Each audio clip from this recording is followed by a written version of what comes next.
Yesterday was the anniversary of the discovery of Beth's cancer. It's amazing that it was a year ago when Micah and I were sitting in the waiting room at Kaiser waiting for the surgeon to come out to give us the news of what he had found. The thing that alerted us that there was a problem was that a year ago in February she started, or was it March? But she was experiencing bloating. So she went to the doctor to try to discover what the cause was, and so she was subjected to several tests, and they couldn't find anything, and even in May and late as June, she had CAT scans and MRIs and all kinds of things, and they still didn't find anything. So as a last resort, or as a near last resort, they decided to do exploratory surgery and have a look-see. So they did, and they found stage 4 cancer, which was later determined to be breast cancer, which was actually good news because the chemo regimens for breast cancer are quite robust, whereas for other cancers, the prognosis would have been more dire. So that was good news. I mean, it was good news to say that she had breast cancer, which is sort of odd.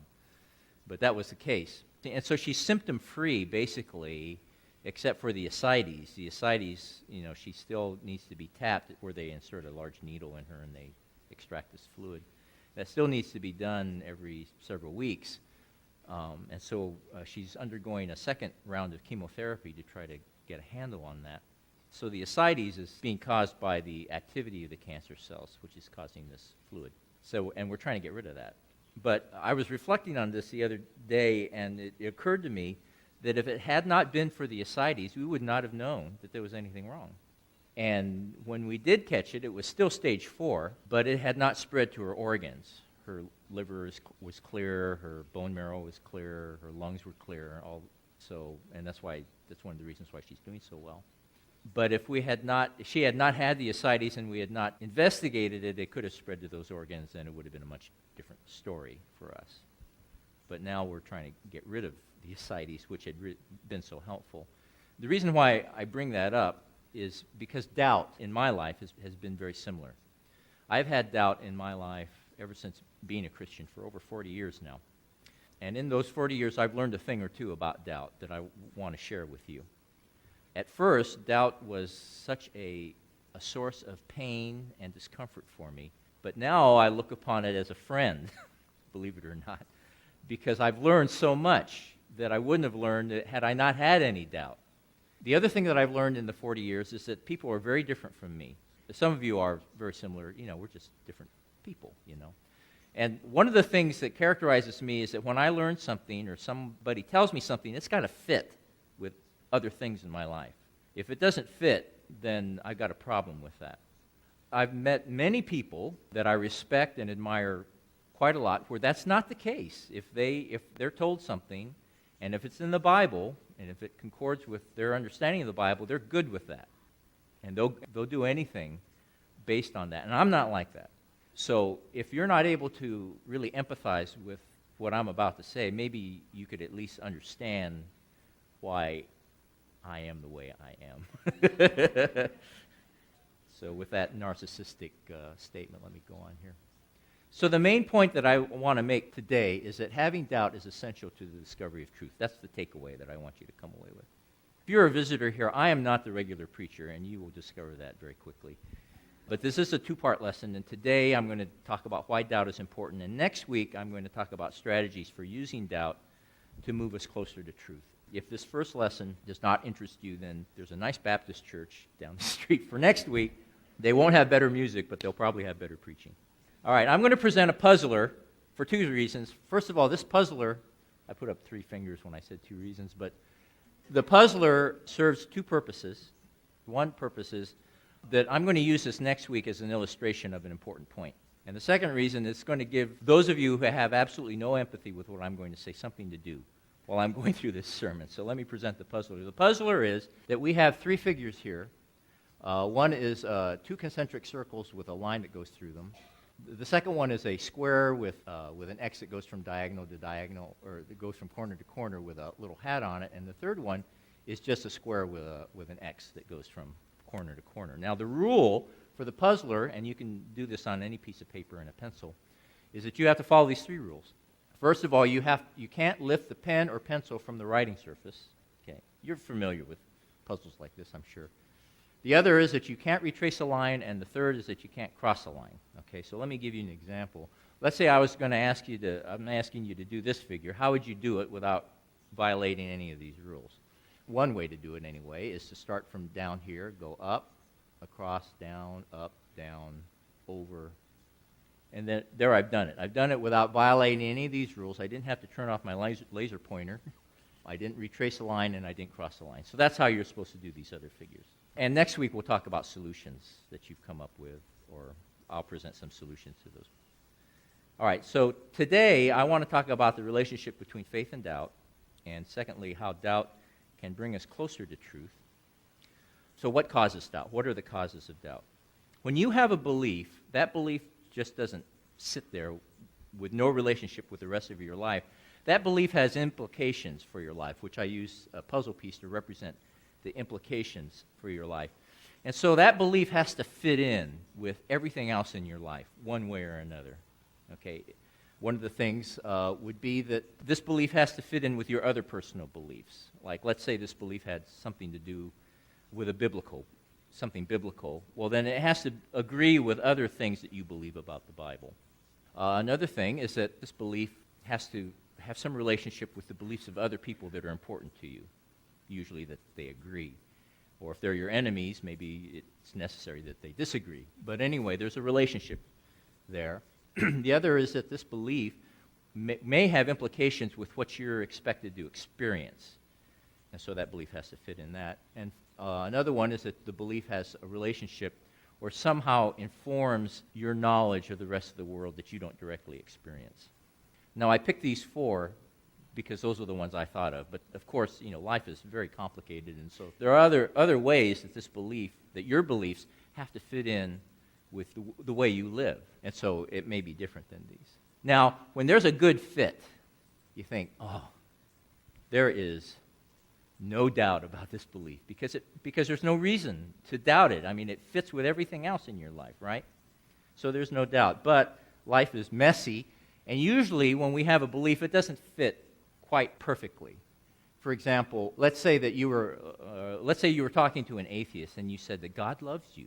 Well, that atheist would evaluate that and say, well, that's fine, except that doesn't agree with my other belief, which is that God doesn't exist. So it doesn't make any difference, what you say about God, because God doesn't exist.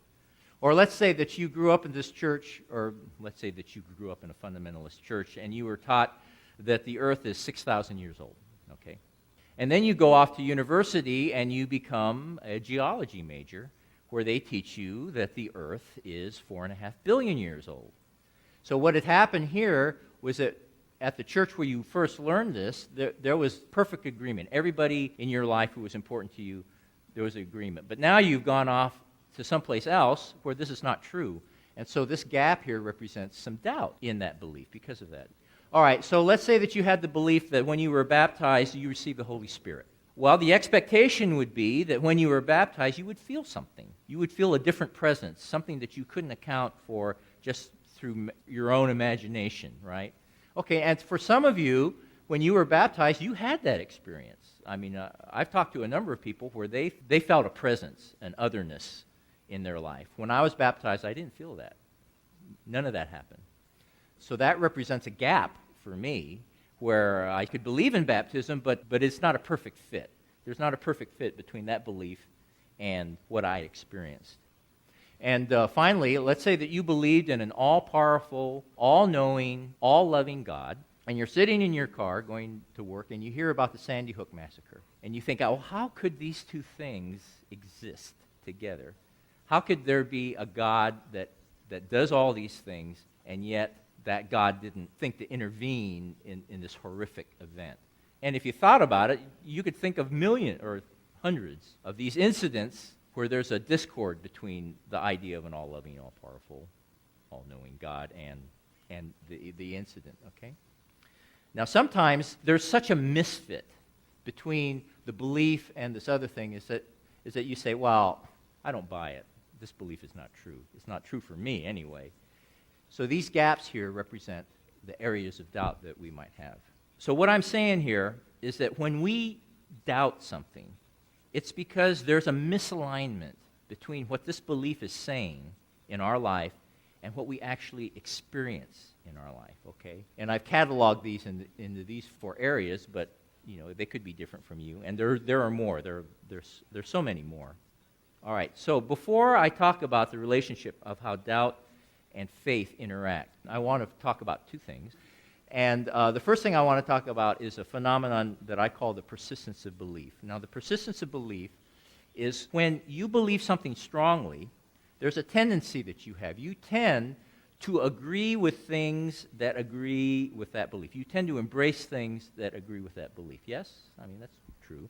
And conversely, you tend to reject or minimize or somehow discount the things that disagree with that belief. Now, there was a study that was performed in 2010, and here's the citation for it. If you want to write it down, you can look it up and find out about it. It was a fascinating study, but for the interest of time, I'm not going to go into it. But what I will do is I want to talk about my own personal experience with the persistence of belief and this phenomenon that I talked about. And that is, I used to be an atheist. When I was in high school, I was an atheist. And when I was an atheist, I embraced any articles or stories or anything that supported the idea that God did not exist. And if any Christians or religious people tried to talk to me about God, I just dismissed them out of hand because I thought they were crazy. So I was biased. So there was a bias here for evidence that God did not exist. Now, several years later, I became a Christian and transferred to Abilene Christian University, where during the summers, I actually went on missionary trips in the United States where I would go door to door and try to convince people to become Christians.